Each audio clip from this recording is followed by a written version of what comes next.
Welcome to A Way Forward. I'm your host, Maaria, and I'm excited to see you back for the second season of the show. One of the reasons why I started the podcast in 2020 is because in the era of social media, so many of us have gotten stuck in our own echo chambers. And I wanted a space where we could break out of those echo chambers and uplift humanity one conversation at a time. My guest today is going to help us think about a way forward when it comes to mental health and the anxious generation. Dr. Awaad is a clinical professor of psychiatry at the Stanford University School of Medicine, where she is the director of the Stanford Muslim Mental Health and Islamic Psychology Lab, as well as Stanford University's affiliate chaplain and affiliate professor of Islamic Studies. She wears many hats. In the community, she serves as a president and co-founder of Maaria, a holistic mental health non-for-profit serving Muslim communities, and the director of the Rahma Foundation. Welcome to A Way Forward, Dr. Rania. Thank you so much. Happy to be here and happy to join you all. So let me start this conversation first by asking you, I don't know how you want to summarize it. Maybe you have an elevator pitch on this, but how would you summarize the reason of your inspiration that has brought you to your position now? Oh yeah, that is a long story. So I will give the nutshell version. How about that? Sure. I guess I would say in a nutshell, I had no intention of entering into this field. I was, had my own stigma, internalized stigma, if you will, around mental health. I always say to people, we are products of the communities that raise us. And I come from a lovely community, but one that wasn't very attuned and interested in the discussions around mental health. So I wasn't either. But as I went out to study on my own personal journey, to study my Islamic sciences, I traveled, overseas, and I spent some time doing kind of classical Islamic studies, came back to the US and started teaching in the community, started kind of doing classes and spiritual advising of sorts. And then I realized that I was really out of my depths. I couldn't answer a lot of the questions people were coming to me with, interpersonal questions, conflicts, family issues, things that I realized I had a lot of book knowledge, but not this practical knowledge of how to counsel and support and help. And so I made a very last minute pivot into the mental health field. I was already in medical school, so I entered into psychiatry, not knowing a whole lot about the field, and spent a lot of time really trying to figure out what is the connection between Islam and mental health, just for my own personal edification, and ended up with an entire research lab as a result. According to the APA, the largest increase in social anxiety medications, we're going to jump right into it, okay? The largest increase in social anxiety medications are in the age demographic of 10 to 18. Number one, why do you think that is? And does the role of marketing, money, and the pharma lobby have any role in that increase, you think, Dr. Rania? Well, it's interesting that you're asking about that particular age group. That 10 to 18 age group, is a very highly sensitive age group. It's an age, this youth age group is a time where the brain is still forming, and there's a lot there in terms of brain development, emotional regulation, risk assessment. I mean, there's a lot that happens in that particular age group. And it's marked by emotional fluctuations. So this is one of the main things that we know about that particular age group. So if you can see it from that perspective, it makes sense that this would be a time where there's a whole lot of anxiety, a lot of, concerns around that kind of mental health space.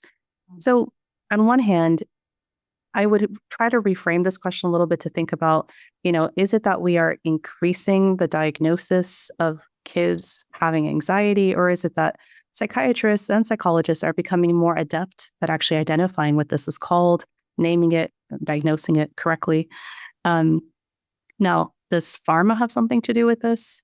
Sure. I would say that there is a strong lobby for the pharmaceutical industry, and it's a lot louder than, it has a stronger lobbying muscle, if you will, than things like therapy, which are usually just as effective for anxiety, unless it is very severe anxiety. So a lot to think about there, but there's definitely a connection to all you said. I think back to this TED Talk that I heard from actually a dean at Stanford, a dean of students at Stanford, that said, we have all these students that are coming in And we have trouble resolving some of their issues because they'll say they're having problems with their roommates. They're having conflicts that we didn't see 20 years ago that we were getting phone calls for. And it seems like the children are finding a lot of things that we found 20 years ago tolerable may not be so easy to tolerate. I'm just going to set that up. That was the message of that talk. Mm-hmm. And then I connect that to the notion of grit. There's a great book called Grit. According to that book, grit is what is the ultimate tool for success.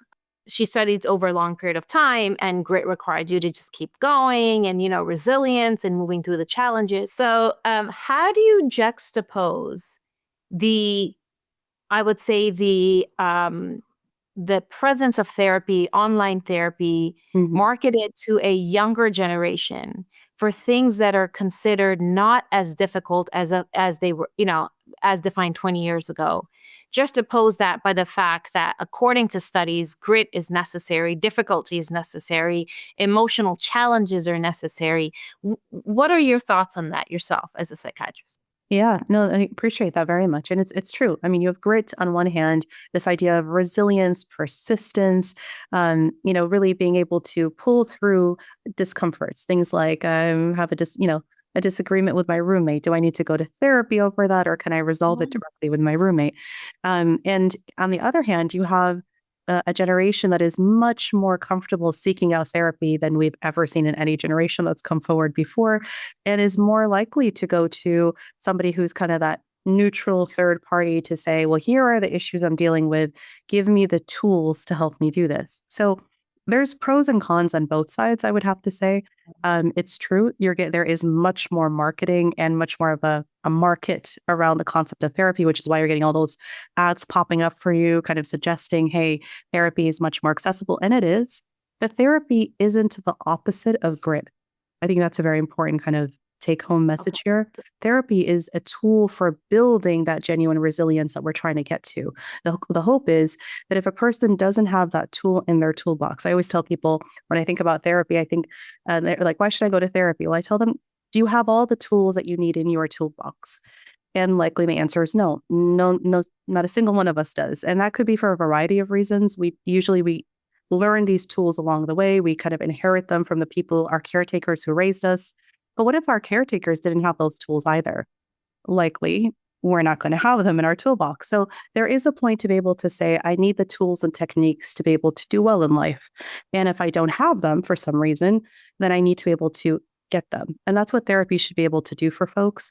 It's not just about talking about your feelings and kind of venting. That's what you do with friends. With therapists, trained professional, you're there to really figure out, recognize, process, and regulate all those really intense emotions that are coming up for you, and then learn the tool so that now you have the agency and the courage to go to the roommate and say, here's what we're having some issues with and not seeing eye to eye. Let's try to resolve this.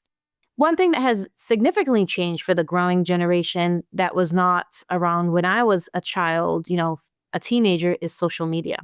Yes. And, we know that there are profit models of addictive digital algorithms that serve digital dopamine. How do you feel the role of social media has impacted anxiousness in this growing generation and larger issues of mental health as depression, isolation? Oh, yeah. Social media is definitely one of the biggest differences compared to any other generation before this.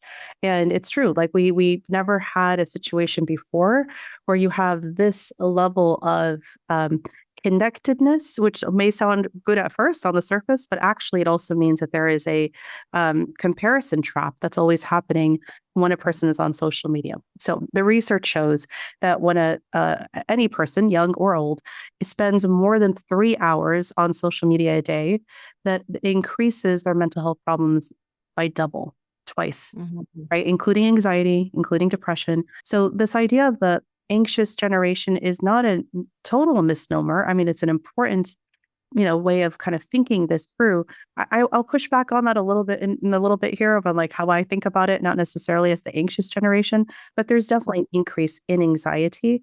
And a lot of that has to do with when you think about, well, what are you looking at in social media? It's usually images of other people and other situations different than your own. There's this constant comparison, and this constant, this way, it's the comparison trap. And then a person that's kind of living in this continuous state of deprivation. I don't have, I don't look like that. This is not how I am, right? And in that case, then you end up with, eating disorders, kind of, or disordered eating, or body image kind of concerns. And this is especially true. We talked about adolescence a minute ago, like especially true for adolescents, especially true for girls, but boys as well. And then you find like actual psychiatric ramifications because of this increased sense of, it's almost a it's like constant comparison that's amplified by the social media that then kind of gets into our sense of well-being. And it makes profit. It makes profit. I think making people feel like you don't have enough and then allowing them to escape by watching, a 15-year-old going to the Maldives all the time is a great escape.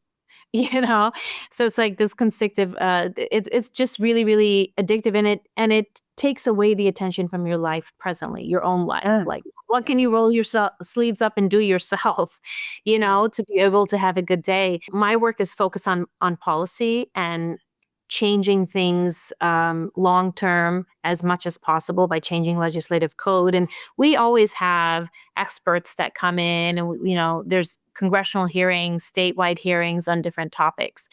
And this is an issue that's very important to me personally, because I just think the tech industry has really had a role in mental health.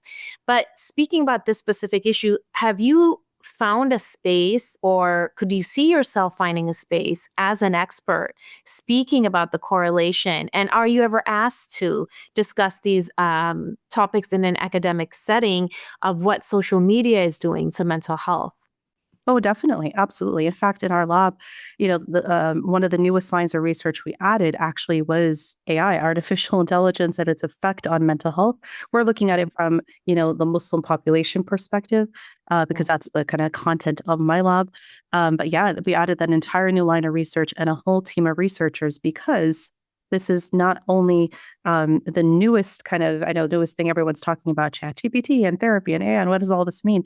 But there is definite mental health correlates to all of this. So I'm very glad to hear you talk about policy, because there needs to be more policy around age limits of how old really should we allow children on social media to have their own social media accounts and platform, phones, and what that means in terms of access to them constantly in school settings where people are meant to learn, play, engage with one another. Absolutely. And I think Australia is the first nation that has just had a limit, which I'm very proud of. I think the age is 16 for social media. And I know that your lab specifically focuses on the Muslim community because you saw a gap there. But you also have a specialization, not just in serving through the application by serving the Muslim community, which could be a model for many groups, many communities, and many faith communities and non-faith communities, because children are children and people are people. But you have a special concentration on Islamic psychology and how you relate to psychological issues through an Islamic lens. Can you elaborate on that? Yes, definitely. It's the second part of our lab, where the Muslim mental health and Islamic psychology lab. And the reason I renamed the lab to include that second part is because they're two related, but not exactly the same fields. They are, sister fields, if you will. And Islamic psychology is really the understanding of the human psyche, but from the Islamic perspective, the frameworks that are used are science, the same we would find in kind of modern Western psychology or psychiatry. But in addition, it's all the revelatory sciences as well, meaning the Islamic sciences. So what is taken from the scripture, so Quran and the Sunnah, which are basically the sayings and actions of the Prophet Muhammad, peace be upon him. And from there, kind of building up from there a sense of psychology. And that's happened historically from Islamic heritage, where you have multiple disciplines that contributed to the field called ilm al-nafs, and I'll translate. It's the science of the self, the science of behavior. And you had people who were physicians, others who were theologians, and others who were philosophers, who all from Islamic heritage, who all wrote heavily on the human psyche. What are the ailments? What are the antidotes? How do you treat it? And they had a model that was much more integrated and holistic than what we understand today in modern psychology. Today, we normally focus on cognition and behavior. So, and emotions, those are kind of the three main parts of modern psychology today. Islamic psychology takes all of that and then adds to it the soul, kind of the spiritual, right, inner heart sciences as well. And a theory here in Islamic psychology is that if you're going to really heal someone, you're going to heal them mind, body, and soul inside of it. Not just symptom reduction, which is what you find in the field of psychiatry and psychology today. A whole lot of, let's reduce your anxiety, let's reduce your depression. In Islamic psychology, we do that and kind of heal fully from the inside and out, which includes the spiritual aspects as well. So the word soul is not in contemporary psychology anywhere. No. Interestingly, it's actually, when you break down the original Latin root of the word psychology, psyche in Latin is actually soul, spirit. Oh, wow.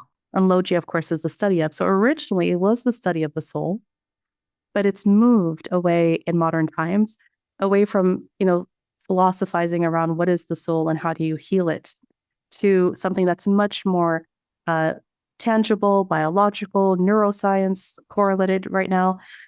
What I can see, touch, reproduce in a lab, look under an MRI machine, right? Sure. And that's really the focus of modern psychology today. Sure. I mean, I appreciate you giving us the distinctions between the two. And I think, if I may assume, you can correct me if I'm wrong, deviating away from mentioning the word soul and having focus on something that's more tangible also stays away from the idea of faith and discussion of faith. Yes, it's correct. So what's really interesting to me, though, that you being trained from the medical field, you're not, I know that you have a role in chaplaincy, but that's not your medical degree, right? Your medical degree is science-based. And so you have no tension or friction between those two worlds at all. I do not. No, I'm a full Stanford professor, right? In the Department of Psychiatry. I'm a psychiatrist. I'm an MD. And I have no contention with this at all because of my Islamic worldview. See, it's different than the Judeo-Christian worldview that did have a fallout between science and religion. That is part of the history of their traditions. In the Islamic tradition, there was never a fallout between medicine, science, and religion. It actually science was just really seen as another tool to know God. And therefore, it was always very integrated, and it continues to be. So for me, it's really about which worldview you kind of ascribe to that makes the difference here. And have you found in your work the ability to be able to kind of, I would say, build bridges or cross the bridge into Judeo-Christian communities that are, had this tension traditionally with science? Because I know that the Islamic Empire and the Islamic worldview is not contrary to science, but that's a narrative that not a lot of people know. Unless they're historians or they're very well read. And we want to make it as simple as possible for people to understand that it is a commonplace understanding, that there's no friction. But are you able to translate that to your peers that are not Muslim and talk about the fact that the soul is something that can be discussed and should be discussed? How is it received?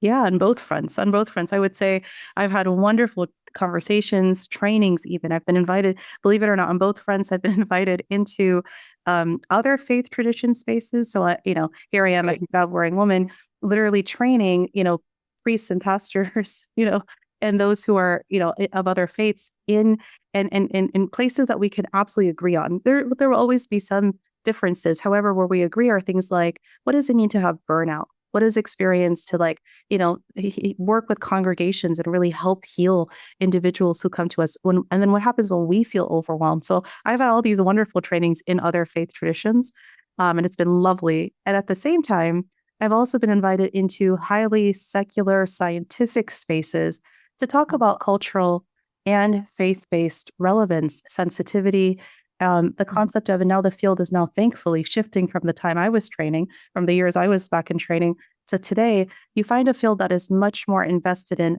whole person care. So bring all of your identifiers to the space. And if that includes faith, because you're a person of faith, then that needs to be brought into the space as well. So believe it or not, the APA, the American Psychological Association, that's been around for hundreds of years, had their first ever panel on a main stage panel, like at the main stage of the conference, in discussing religion and psychology and faith and psychology, spirituality, just a couple years ago. And I was invited into that panel, and it was great. And I found myself saying, I'm so happy and proud to see the field finally shifting in this direction.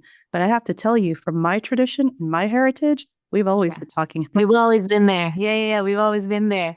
So let me ask you this question. What do you think caused that shift? Well, a lot of it had to do with how, wanting psychology and psychiatry to become more of a scientific field because of the sense of in the field that it was a pseudoscience. Even if you look at the field of medicine, of all the medical specialties, psychiatry tends to be looked down upon because it's sort of like, oh, that's a pseudoscience. And so there was such a strong push to say, no, no, no, here are the brain-based correlates to where depression, OCD, ADHD, you could see it light up under fMRI machine to just make it more scientific. So there was a shift away from anything that was, well, something we can't see, touch, or reproduce to the state that we find it now, almost to the exclusion of other parts of this discussion. What do you think the reason is for that? People are more open now or understanding like holistic. Yeah. And also people are searching for alternative ways of healing as well. We've been talking about medications and talk therapy for a good deal of time, and I think there's a lot of benefit in them. But what if the issue isn't biological, genetic, neurotransmitter based? And what if it isn't rational, cognitive based? What if it is a spiritual, existential crisis? What if it's more of a social, interpersonal issue? What if it's something that it's not about trying to talk to me about my genetics or my hormones, but it's something to where I really need to come to a point of accepting the current state of my life as it is right now and taking the next steps forward? There's much more of a spiritual ramification to that. We just came out of a pandemic. We've witnessed a genocide. We're witnessing a genocide. There's so much going on in the world around us. And you look at the world and you almost feel like your heart just sort of sinks, and you need some explanatory bottles of how do I continue living in this world? Faith offers so much of that and gives you a sense of, light at the end of the tunnel in such difficult times. And that's what I love about this last statement you just said, because the light of the end of the tunnel is not specific to one faith group or one individual, right? And I think it's interesting. I spend a lot of time with chaplains, and I spend a lot of time with individuals that are looking for chaplains also. And one thing that I firmly believe, no matter what faith you belong to, is that people are looking for something. They're always in search for something. And it can manifest in different ways. It can manifest into things that can harm you, and it can manifest in things that heal you, And what is it that's searching? What is it? Is it your heart that's searching? Is it your brain that's searching? Or is it your soul that's searching? Right? Oh, that's the question. very nice. That's the question. And I think that what is beautiful about how you have brought two worlds together and you're able to build this bridge with other faith communities is that searching, no matter what faith you belong to, is something worth looking into when you need healing. And I think also a lot of people are scared to name it, to name what they're looking for. So we don't have to name it. We can just say, be open to the holistic idea and don't think that you are pushing away medicine, which is exactly the work that you're doing. What do you feel is a way forward for us to implement to nourish our soul and to address mental health bravely? Yes, I appreciate that very much. I want to say, and what you said there is so important, that each person, I always remind people when they're talking about all the things happening across the world, and I say, yes, those things are happening. And your life is happening right now too. And your life is your reality. That's their reality, and this is your reality. And it's just as important in your case. So you are important. And this concept of, making sure that we understand how to build up, add the tools in the toolbox that may be missing. Going back to the earlier things you said, to have the courage to go forward and say, I don't have those tools. I think I need to figure out how to add them. Maybe it is grit that's missing, or maybe it's the core emotional skills that have to be, put in there, like cognitive reframing or emotional regulation or some of the mindfulness type of techniques. All these things might be super useful and allow us then to live in a world that is, well, fairly chaotic and may continue to be. Thank you, Dr. Rania Awaad. This conversation has been such a blessing. And I'm so happy for you that you got to live out your purpose currently. I think is a buildup from all of your experiences, and that you're serving not just the theoretical and putting them in action, but you're serving many different communities. And I appreciate your contribution. I appreciate your time. And most of all, I appreciate your belief that healing is possible from many lenses. So thank you. Absolutely. And it absolutely is. Thank you so much for having me on this podcast, and hopefully we'll meet again soon.